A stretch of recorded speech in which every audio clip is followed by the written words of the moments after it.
authoring it, we were faced with a situation where there was a candidate with 45% disability of speech and language. He secured 97% marks in his 10th standard. He passed the 12th standard with first division. He wrote the NEET exam and he qualified with a suitable rank which would have got him a seat in a medical college. But the Disability Assessment Board looked at the guideline and told him that no, you have above 40% disability, hence you are per se disqualified from undergoing the medical course. So he came to us, we looked at the law.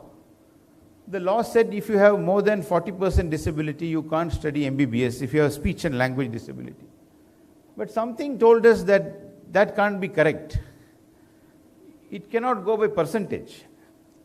If he is otherwise qualified to undergo the course, merely because you compute the disability at 40%. So we looked up the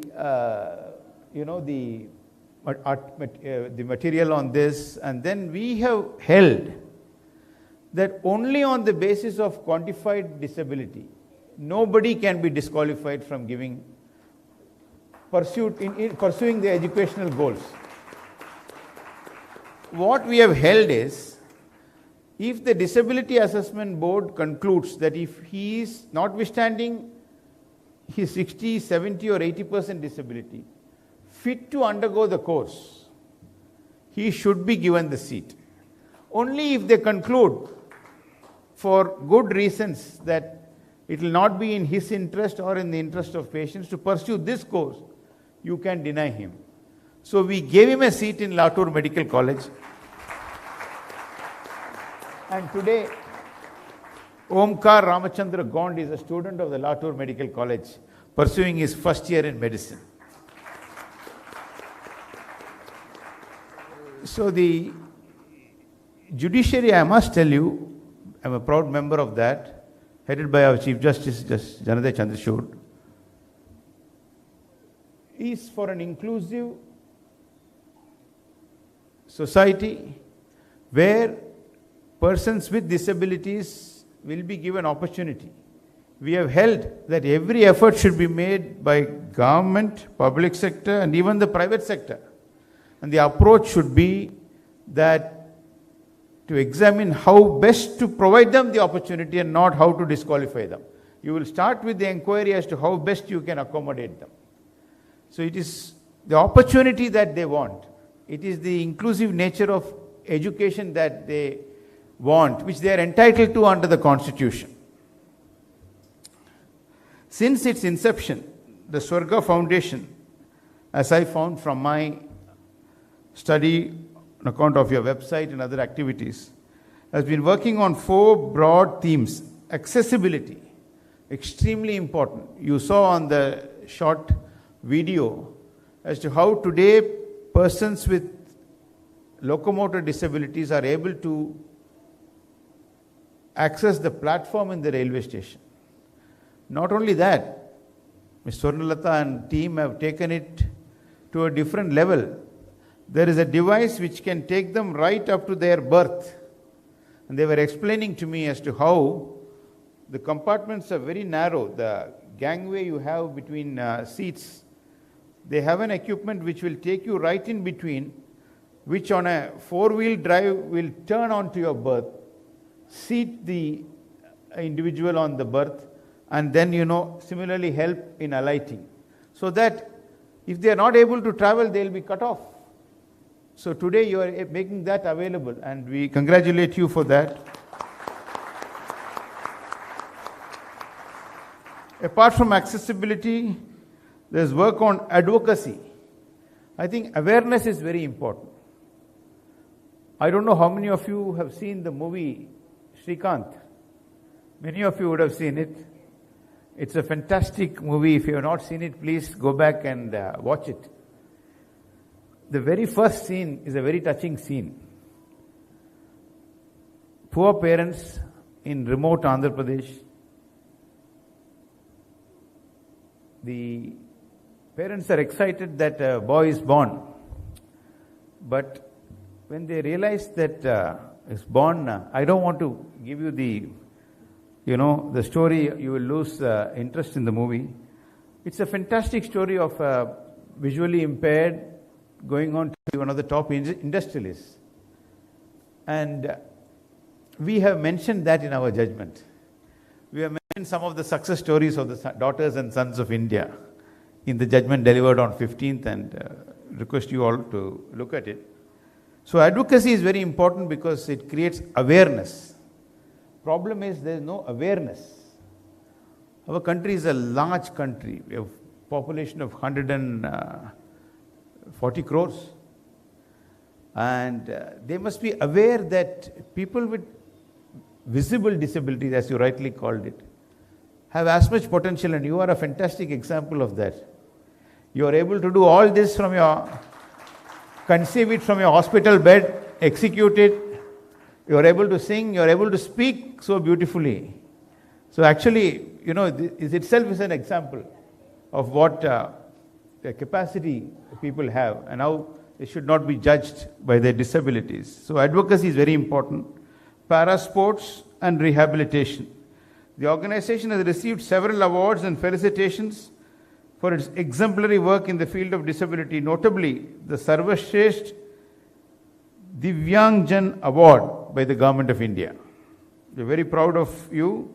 I was happy to see you receive an award from the President of India, Srimati Draupadi Murmu. The occasion of the 10th anniversary of an organization dedicated to advancing disability rights not only marks a decade of relentless advocacy, but also serves as a testament to the resilience and determination of individuals and communities fighting for equality and dignity. Over the past 10 years, Swarga Foundation has been a beacon of hope and empowerment. Before the program started, I was privileged to watch the video of several individuals, mentioning their experience and how indebted they are to the foundation for giving them life, as it were. And to hear you, sir, to speak of how you were completely cured of the ailment and today you could walk without any support is itself a fantastic example. The strides made in accessibility, education and employment opportunities are commendable and reflect the spirit of inclusion that our nation aspires to uphold. So I don't want to make the speech very long. All that I want to tell you is that you have the judiciary's backing. The default rule among the judges is that if there is an entitlement, the approach will be to see that they are rendered inclusive into the mainstream and not to exclude them. And that's been the sequence of judgments. We have a whole host of them. It started with Sunanda Bandare. It started with the Sunanda Bandare's case. Then Vikash Kumar is an important judgment which deals with the principle of reasonable accommodation, a concept in the Right of Persons with Disability Act. And we have had a series of judgments. And I must also tell you that the Ministry of Social Justice and Empowerment is doing a fantastic job. While dealing with this case, we realized that they had already written a communication to the Medical Commission saying that you cannot go by percentage and you must see the functional component which they are implementing in the services and in education. I think that was the lacunae in the guidelines of the Medical Commission. That is being addressed. You have the backing of the government, you have the backing of the judiciary, and with such enormous talent, I think you must continue to do the great work that you are doing, because what you are really doing is giving them a fresh lease of life. I wish you all the best. Thank you for giving me this opportunity to be part of your 10th year foundation and to inaugurate the schemes and speak to you. Congratulations. Keep up the great work. You have our support, and all the best to all of you. Thank you. So may I please request just a couple of questions? ஒரு lighter note. நிறைய தீர்ப்புக்கு வந்து correct தப்பு அப்படின்லாம் judgement கொடுத்துருப்பீங்க. வீட்ல யாரு sir correct தப்பு? சந்தேகமே இல்லையே. All the men you agree? எப்பாவது கரெக்டா இல்ல எப்பவுமே அவங்க தான் கரெக்டா? என்ன இப்படி சரண்டர் ஐடிக்கு போஸ்ட்க்குன்னு ரெண்டே ஆப்ஷன் தான் இருக்கு. Correct, very correct. There is no wrong option. அப்ப happy married life தான் சார். அப்ப happy married life. So Coimbatore வாசி. Without that no profession you can function. No dinner, for both sir. spouses. For both spouses. No dinner. Profession இல்லங்க. No dinner. So நீங்க கோயம்புத்தூர்ல law collegeல படிச்சிருக்கீங்க. So அந்த டைம்ல my friends are here. I am so happy. Most of them, I see Uday Kumari, I see Ranjit, I see so many of them who are here. They were all here in the evening. Mr. Mani is here. Oh, that's Mr. so Vijay nice. Raman is here. Lovely, lovely. So kind of you to have taken the time to come all the way here. Thank you so much. So காலேஜ்ல நீங்க பண்ண கலாட்டா உங்களை கேட்கவா அவங்கள கேட்கவா? நீங்களே சொல்லிடுறீங்களா இல்ல அவங்கள கேட்க? குறும்பா மேம்? ரொம்ப சார் இந்த மேடம் நான் தனியா கேட்டுக்கிறேன். நான் மைக்ல வேணாம். மேம் நீங்க சொல்லுங்க, குறும்பா காலேஜ்ல சார் ரொம்ப சார். ரேடியோ மிர்ச்சின்னா அப்ப மிர்ச்சின்னா என்னன்னு புரியுது. சார் என் பேரை மறந்துருங்க, என்னையவே மறந்துருங்க. நான் எங்காவது ஒளிஞ்சுக்கிட்டுமா? Thank you so much. Your mere presence has been very honouring. இதுல இவ்வளோ டீடைல்ஸ் நீங்க நோட் பண்ணி இவ்வளோ ஒரு அழகான ஸ்பீச் எங்க எல்லாத்தையும் மோட்டிவேட் பண்ற மாதிரி கொடுத்தது means the world to us. Thank you so much sir and thank you so much ma'am. Thank you so much ma'am for being such a sport. And moving on to the last segment of the evening, launch of I Am Special Calendar 2025. I Am Special Calendar 2025 is a celebration of extraordinary talent and resilience. This year we are honored to feature 12 remarkable artists from across India, each of whom exemplifies the power of creativity and determination. To launch the calendar, may I please invite Honorable Justice Shri K.V. Vishwanathan Sir, Judge, Supreme Court of India, Trustees of Swarga Foundation, Ms. Varnalata, Guru Prasad Sir, Dinesh Kumar Bandya, Mr. Gudubadam Sir, and Perur Swamiji, His Holiness Dr. Shantalinga Marudas Ladigar.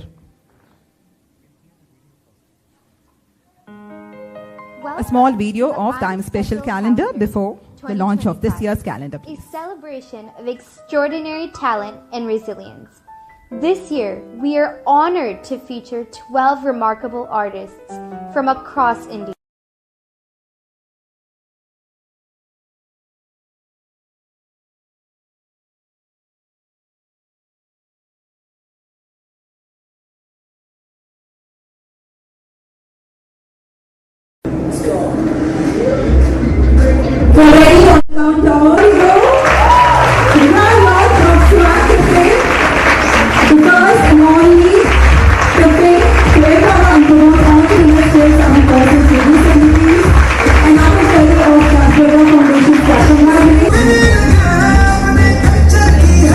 Foundations, Coimbatore Parkinson Ability and Mental Health. India, 1,00,000 பேரோட